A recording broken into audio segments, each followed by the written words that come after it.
سیرت کی کتابوں میں شب معراج کے واقعے کی بڑی فضیلت آئی ہے،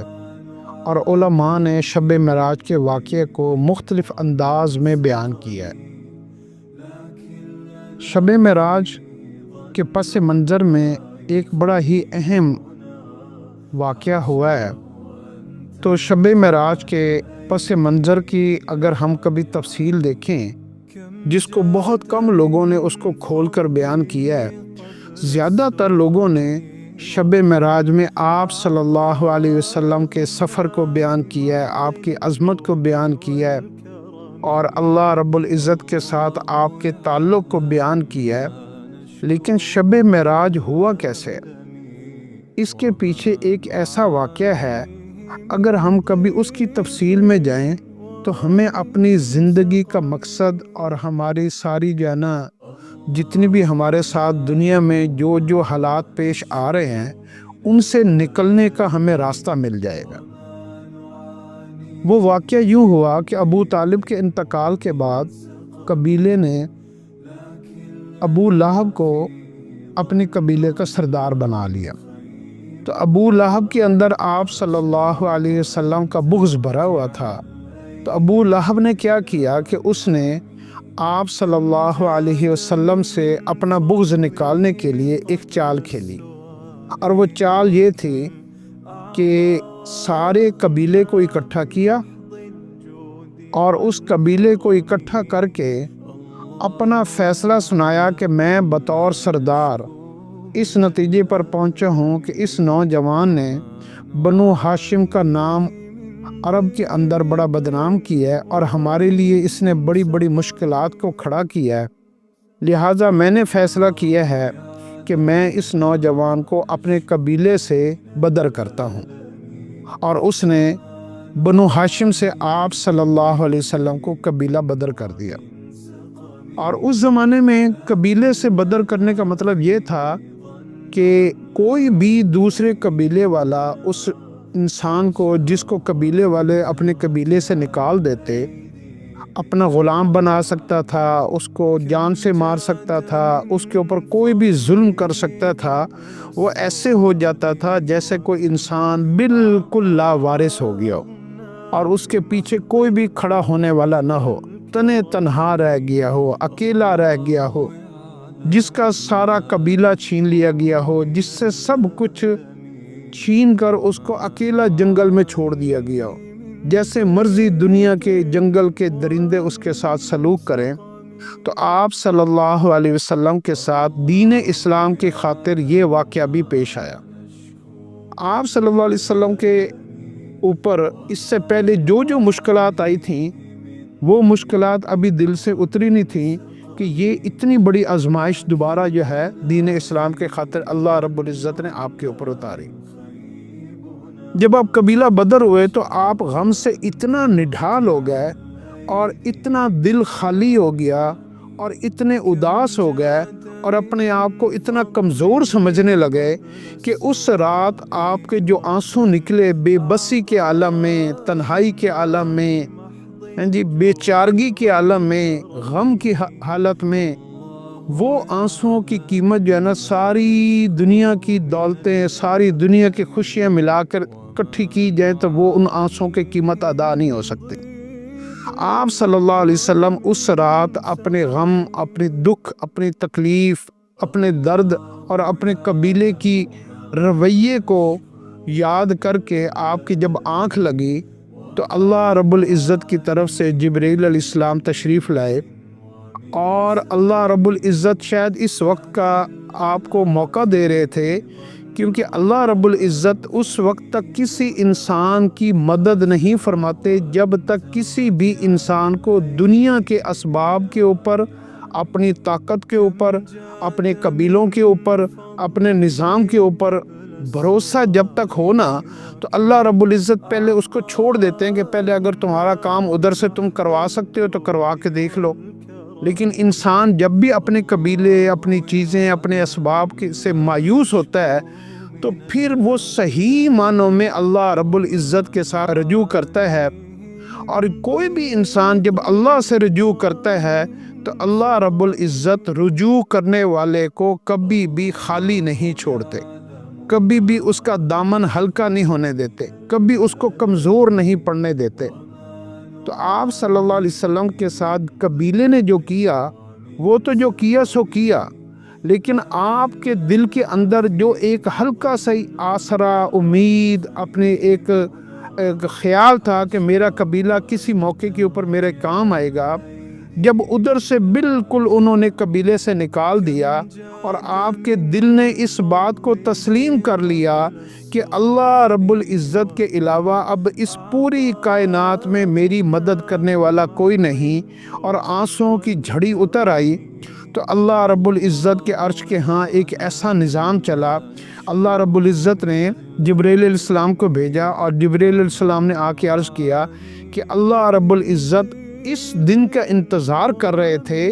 کہ آپ کی دنیا کے سارے اسباب آپ کے لیے ختم ہو جائیں، اور اللہ رب العزت جب سارے چھوڑ دیں تو اللہ رب العزت اس وقت آپ کو تھام لیں۔ تھاما تو پہلے بھی ہوا تھا، لیکن ایک معیار ہوتا ہے، ایک وقت ہوتا ہے، ایک لیول ہوتا ہے۔ جب انسان کے اوپر وہ وقت، وہ لیول، وہ معیار اور وہ گھڑی آتی ہے تو انسان اس وقت جو پسا ہوا انسان ہوتا ہے نا، اس وقت جب اس کی کوئی مدد کرتا ہے تو اصل مدد کرنے والا بھی وہی ہوتا ہے، اور وہ اللہ رب العزت کے علاوہ کوئی نہیں ہو سکتا۔ تو اللہ رب العزت نے جبرائیل علیہ السلام کے ذریعے سے آپ صلی اللہ علیہ وسلم کو آسمانوں پر بلایا، آپ سے سفر کروائے، آپ سے بیت المقدس تشریف لے گیا، بیت المقدس سے آپ کو آسمانوں پر بلایا گیا، سدرۃ المنتہا تک جبرائیل علیہ السلام گئے، پھر آگے جنت اور جہنم کی ساری تفصیلات ہیں۔ لیکن اس سارے واقعے کے پیچھے ایک بڑی اہم بات ہے، وہ یہ بات یہ ہے کہ جب بھی کسی انسان کو کسی دنیا کی کسی بھی چیز کے اوپر کوئی بھی یقین، کوئی بھی بھروسہ، تعلق، اور اس کا مدد کی امید ہوتی ہے، اور وہ مدد کی امید جب تک رہتی ہے اللہ کی مدد آسمانوں سے اترتی نہیں۔ اس لیے علماء نے لکھا ہے کہ جب بھی کوئی پریشانی آیا کرے، کوئی غم آیا کرے، کوئی تکلیف آیا کرے، تو بجائے اپنی زندگی کا ایک لمبا وقت اس میں ضائع کرنے کے، لوگوں کو ڈھونڈنے کے، سفارشیں کروانے کے، تعلقات کو استعمال کرنے کے، پیسے کو استعمال کرنے کے، اولادوں کے اوپر بھروسہ کرنے کے، اور اختیارات اور جتنے بھی دنیا کے وسائل ہیں ان کو استعمال کرنے کے بعد بھی انسان کو اللہ سے رجوع کرنا پڑتا ہے، کیونکہ ان سارے اسباب اور وسائل کو استعمال کرنے کے بعد آپ کے مسائل سلجھتے نہیں ہوتے، بلکہ کچھ اور الجھ جاتے ہیں۔ تو عقل مند آدمی کیا کرتا ہے؟ عقل مند آدمی پریشانیاں آنے کے بعد پریشانیوں کا حل دنیاوی ڈھونڈنے کی بجائے سب سے پہلے پریشانیاں، مصیبتیں، آفات، آزمائشیں بھیجنے والے اللہ رب العزت کے ساتھ صلح کر لیتے ہیں، جو اصل مدعی ہوتے ہیں۔ جب انسان اللہ سے صلح کر لیتا ہے تو اس کے بعد اللہ رب العزت سارے اسباب کو پھر صحیح سمت میں استعمال کرواتے ہیں، ورنہ وہی ساری چیزیں ہوتی ہیں۔ انسان سوچتا ہے میرا کام یہاں سے بن جائے گا، میرا کام ادھر سے بن جائے گا، میرا کام ادھر سے بن جائے گا، اور وہ سارے وسائل استعمال کرتا جاتا ہے۔ جیسے جیسے وہ وسائل کو استعمال کرتا ہے حالات اور خراب ہوتے جاتے ہیں، اور وہی وسائل اس کے خلاف بھی ہوتے جاتے ہیں۔ آپ دیکھیں نا، اگر ہم کبھی غور کریں، ہمارے جسم کے جتنے اعضاء ہیں یہ ہیں تو ہمارے اعضاء، اور ہم ان کو پالتے ہیں، لیکن قیامت کے دن یہی سارے اعضاء، ہاتھ، پاؤں، زبان، ہمارے جسم کے تمام اعضاء ہمارے ہی خلاف گواہی دیں گے، یعنی ہمارے ہی وسائل ہمارے ہی خلاف کھڑے ہوں گے اگر اللہ رب العزت کی مدد اس میں شامل حال نہ ہو، اور ان تمام اعضاء کو اللہ کے حکموں کے مطابق نہ چلایا جائے۔ اس لیے وسائل کو استعمال کرنے سے پہلے بھی اللہ رب العزت کی ذات کا یقین ہونا، اس کی مدد کا یقین ہونا، اس پر بھروسہ کرنا، اس پر اعتبار کرنا، اس پر ایمان لانا اتنا ضروری ہے کہ اگر آپ اللہ رب العزت کی مدد کو درمیان سے نکال دیں اور ساری دنیا کے اسباب اور طاقتوں کو استعمال کر لیں، تو آپ کا کام نہیں بن سکتا جب تک اللہ کا حکم نہ ہو۔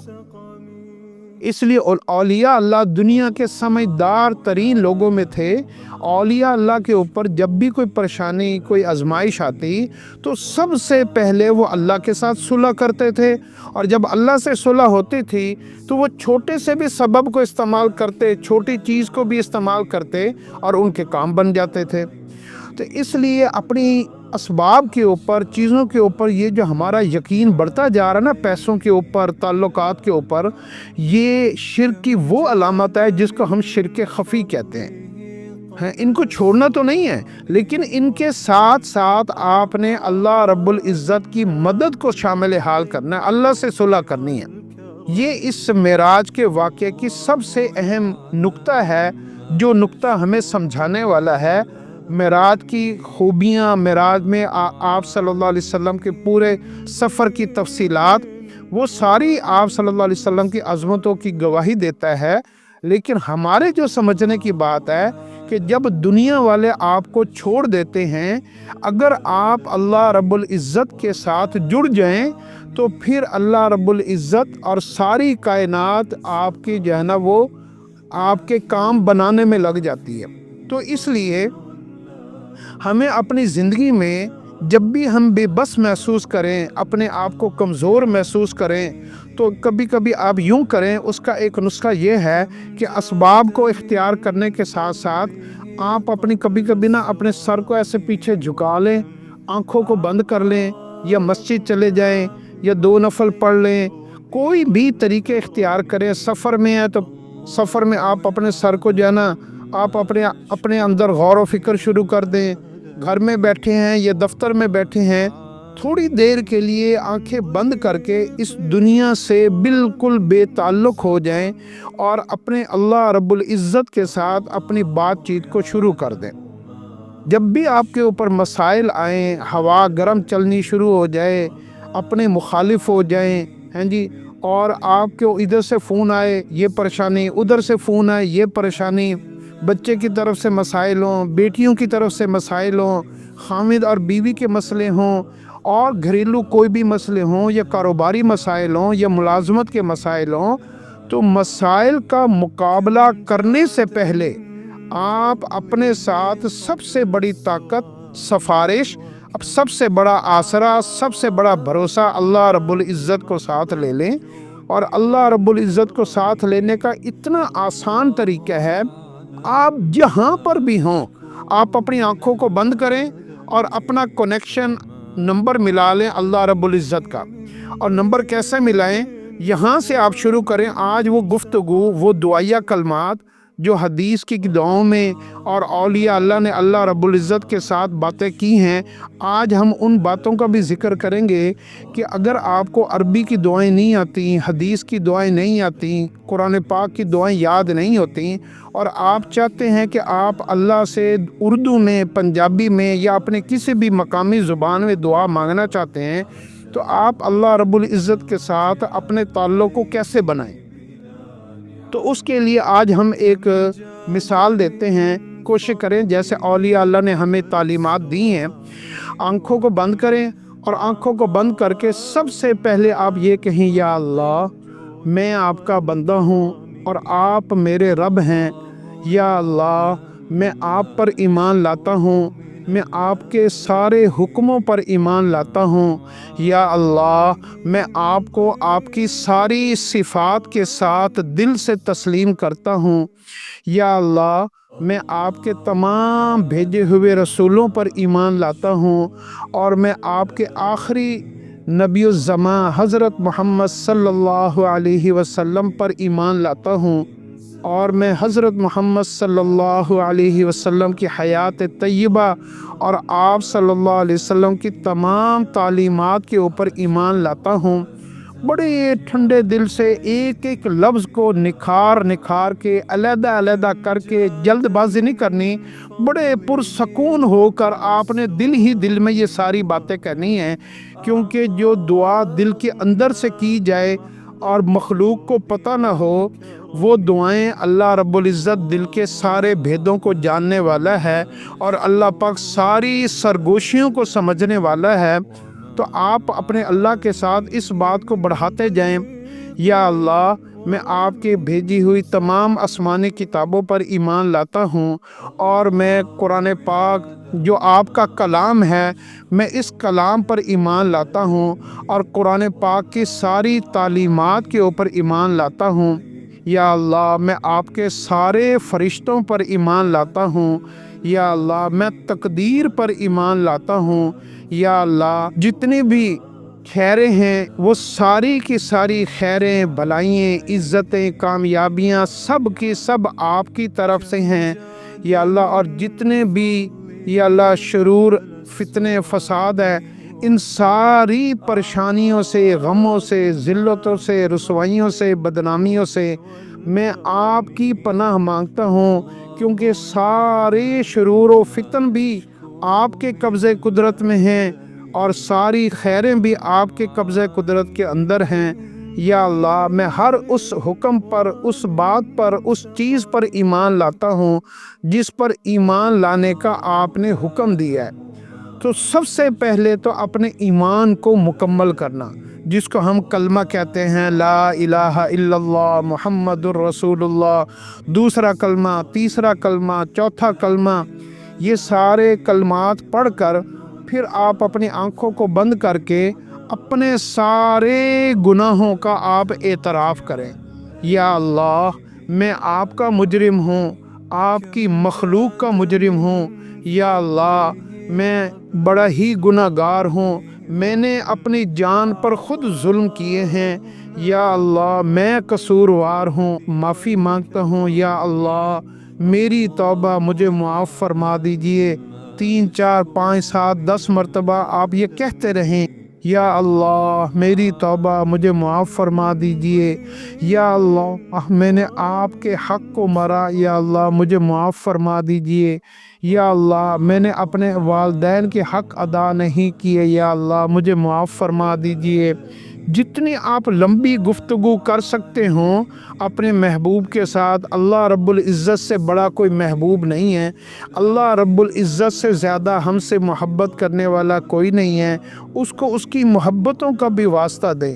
یا اللہ آپ سارے 70 نہیں، سارے جہانوں کی ساری ماؤں کے اندر محبت کو پیدا کرنے والے آپ ہیں۔ یا اللہ ساری کی ساری عظمتوں کے مالک آپ ہیں۔ یا اللہ آپ ہی ہمارے عیبوں کے اوپر اپنی ستاری کی چادر ڈالنے والے ہیں۔ یا اللہ میری سارے گناہوں کو معاف فرما دے۔ یا اللہ میں کھوٹا ہوں، مجھے کھرا بنا دے۔ یا اللہ میں جھوٹا ہوں، مجھے سچا بنا دے۔ یا اللہ میں غلط ہوں، مجھے صحیح فرما دیجئے۔ یا اللہ میں برا ہوں، مجھے اچھا بنا دیجئے۔ یا اللہ آپ ہی گناہ گاروں کو معاف فرمانے والے ہیں۔ یا اللہ آپ ہی مسافر کو منزل پر پہنچانے والے ہیں۔ یا اللہ آپ ہی ڈوبتے ہوئے کو کنارے پر پہنچانے والے ہیں۔ یا اللہ آپ ہی ظلمتوں سے نکال کر ایمان والا نور عطا فرمانے والے ہیں۔ یا اللہ آپ رات میں سے دن کو پیدا فرماتے ہیں۔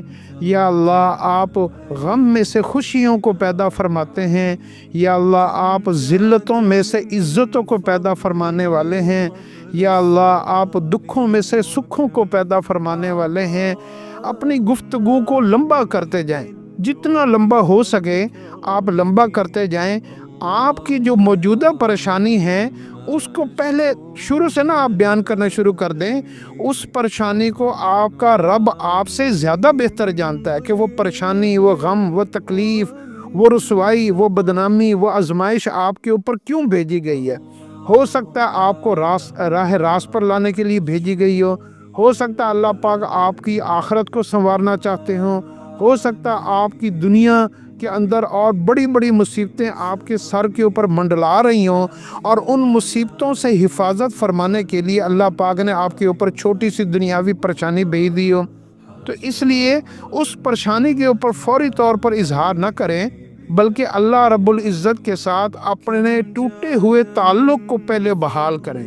جب آپ ٹوٹے ہوئے تعلق کو بحال کریں گے تو یہ بھی بندے کی ایک معراج ہے کہ بندہ اللہ سے جڑ جائے۔ جیسے آپ صلی اللہ علیہ وسلم کی معراج تو بہت بہت اعلیٰ درجے کی ہے کہ آپ صلی اللہ علیہ وسلم کو اللہ رب العزت نے اپنے ہاں بلا لیا، اور دنیا کے غموں سے سارے دلاسے دینے والے جب ختم ہو گئے، ساری مدد کرنے والے ختم ہو گئے، تو اللہ رب العزت نے فرمایا کہ اے میرے پیارے حبیب صلی اللہ علیہ وسلم، آپ کی مدد کے لیے میں اکیلا کافی ہوں، آپ میرے پاس آ جائیں، میں ہوں نا آپ کے لیے۔ جس کو پنجابی میں کہتے ہیں نا، اللہ رب العزت نے براہ راست یہ فرمایا کہ اے میرے نبی، تجھے کسی کے سہارے کی ضرورت نہیں ہے، میں تیرے لیے کافی ہوں اور میں ہوں تیرے لیے، اس لیے تو غم نہ کر، پریشانی نہ کر، تو اداس نہ ہو، تیرے آنسوں کی ہمارے ہاں بڑی قیمت ہے۔ اور اللہ رب العزت نے آپ صلی اللہ علیہ وسلم کو اپنے پاس بلا کر جو سب سے بڑا دلاسا دیا ہے نا، اس سے بڑا دلاسا، اس سے بڑی تسلی، اس سے بڑی تشفی، اس سے بڑی امید کائنات میں کوئی دے ہی نہیں سکتا تھا۔ اس لیے آپ بھی جب آپ دنیا کی الجھنوں سے، پریشانیوں سے، غموں سے، دکھوں سے، اپنے مصائب سے اور اپنے گناہوں کی وجہ سے جن مصیبتوں میں الجھ جاتے ہیں، جب آپ ان حالات میں گھر جائیں اور کوئی نہ ماں باپ آپ کے کام آ سکیں، نہ دوست آپ کے کام آ سکیں، نہ اسباب آپ کے کام آ سکیں، پھر آپ اللہ رب العزت کے ساتھ اپنی معراج کو قائم کریں۔ معراج، بندے کی معراج کیا ہے کہ بندہ اپنے تعلق کو اللہ رب العزت کے ساتھ بحال کر لے، آنکھیں بند کرے، لمبی گفتگو کرے، اس لمبی گفتگو میں سب سے پہلے اللہ کے حمد و ثنا بیان کرے، اس کی نعمتوں کو یاد کرے، اس کی عظمتوں کو بیان کرے، اپنی صفائیاں نہ پیش کرے کہ یا اللہ میرا قصور نہیں ہے، میری غلطی نہیں ہے، فلاں نے ایسا کر دیا، فلاں نے ایسا کر دیا، یا اللہ تو اس کے ساتھ یہ کر دے، اس کو بد دعائیں دینا نہ شروع کر دیں، لوگوں کو، مخلوق کو بد دعائیں دینا نہ شروع کر دیں، بلکہ اللہ رب العزت کے ساتھ بیٹھ کر اپنے گناہوں کا اقرار کریں۔ آپ دیکھیں نا، یونس علیہ السلام نے جو دعا مانگی، آیت کریمہ لا الہ الا انت سبحانک انی کنت من الظالمین، حالانکہ قوم نے آپ کا کہنا ماننے سے انکار کر دیا تھا، یونس علیہ السلام کی غلطی نہیں تھی، لیکن یونس علیہ السلام نے قوم کے لیے جب اللہ سے کہا کہ اس کے اوپر عذاب بھیجیے، اور یونس علیہ السلام کی اس بات کے اوپر جب اللہ نے عذاب کو روکے رکھا، تو یونس علیہ السلام نے جب اس سفر میں کشتی میں سوار ہوئے، پھر پورا مچھلی والا واقعہ ہے، اور پھر 7 اندھیروں کے اندر وہ چلے گئے، اور 7 اندھیروں میں جہاں کوئی بچانے والا نہیں تھا، کوئی مدد کرنے والا نہیں تھا، سمندر کے اندر، اندھیروں کے اندر۔ ابھی یہ پچھلے دنوں میں ایک سمندر میں ایک کشتی ڈوبنے کا وہ جو ٹائٹینک والا ایک واقعہ ہوا ہے، تو اس میں یہ بات پتہ چلی ہے کہ ہر 10 فٹ کے بعد سمندر کی جو پانی کی جو لیئر ہوتی ہے نا، وہ گہری کالی ہو جاتی ہے، یعنی تاریک ہو جاتی ہے، اندھیرا بڑھ جاتا ہے۔ تو کتنی لیئرز آئی ہوئی ہوگی، اور وہ سمندر کے سب سے نچلے درجے پہ وہ مچھلی لے کر چلی گئی، اور پھر وہ کتنے اندھیروں کی لیئرز اس کے اندر آ گئیں، اور اس مچھلی کے پیٹ کا اندھیرا، کوئی کائنات کا کوئی سبب ایسا نہیں تھا جو یونس علیہ السلام کی مدد کرتا، لیکن یونس علیہ السلام نے وہاں بیٹھ کر نہ قوم کو بد دعا دی، نہ جو ہے نا کسی کی غلطی کو نکالا، نہ قصوروں کو نکالا، بلکہ کیا کہا، لا الہ الا انت سبحانک انی کنت من الظالمین، لا الہ الا انت، یا اللہ میرے رب، میرے معبود، میرے الہ آپ ہیں، یا اللہ آپ کی ذات ہر عیب سے پاک ہے۔ اللہ کی عظمت کو بیان کیا اور اللہ کے معبود ہونے کا اقرار کیا، اور اس کے بعد آپ نے اس بات کا اقرار کیا کہ یا اللہ میری غلطی ہے، یا اللہ میرا قصور ہے، یا اللہ میرا گناہ ہے، یا اللہ میری نادانی ہے، میری بے وقوفی ہے، یا اللہ میں غلط ہوں، یا اللہ میں قصوروار ہوں۔ اپنے جرموں کا اعتراف کیا، انی کنت من الظالمین، یا اللہ میں نے اپنے اوپر خود ظلم کیا ہے۔ اس بات کا اقرار کرنا اللہ کے ہاں نیک کام کرنے سے بھی زیادہ افضل ہے کہ انسان اللہ کے سامنے اپنے گناہوں کا اعتراف کر لے۔ اللہ رب العزت ہماری عبادات سے بے نیاز ہے۔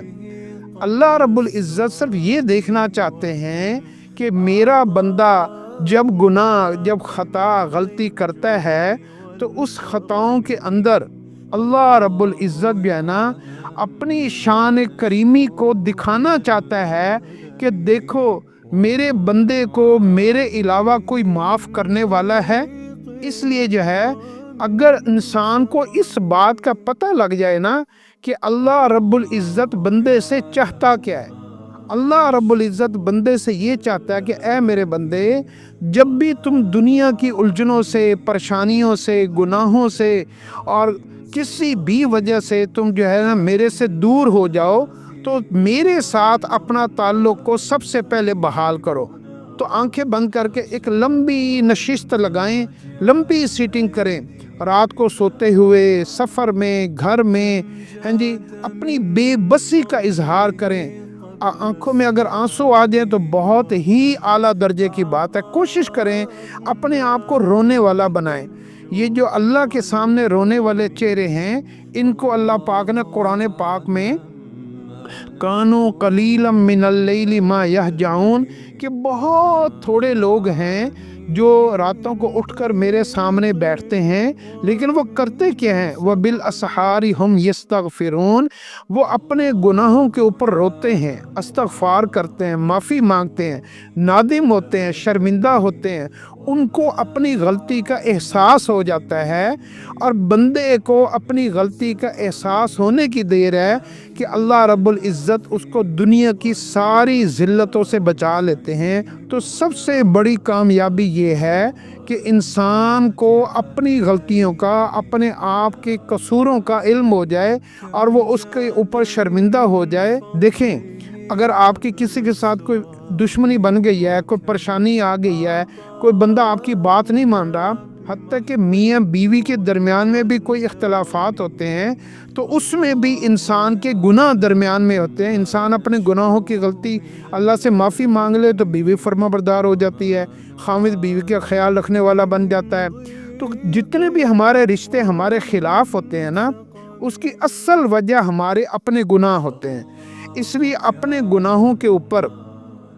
شرمندہ ہونا اور آنکھیں بند کر کے اللہ سے اپنے گناہوں کی معافی مانگنا، یہ اصل معراج ہے۔ آپ ہر دن کو معراج کا دن بنا سکتے ہیں۔ اگر آپ نے اپنے تعلق کو اللہ کے ساتھ بحال کر لیا تو اس سے بڑی کامیابی کوئی نہیں ہے۔ اللہ رب العزت ہمیں اس کی سمجھ عطا فرمائے۔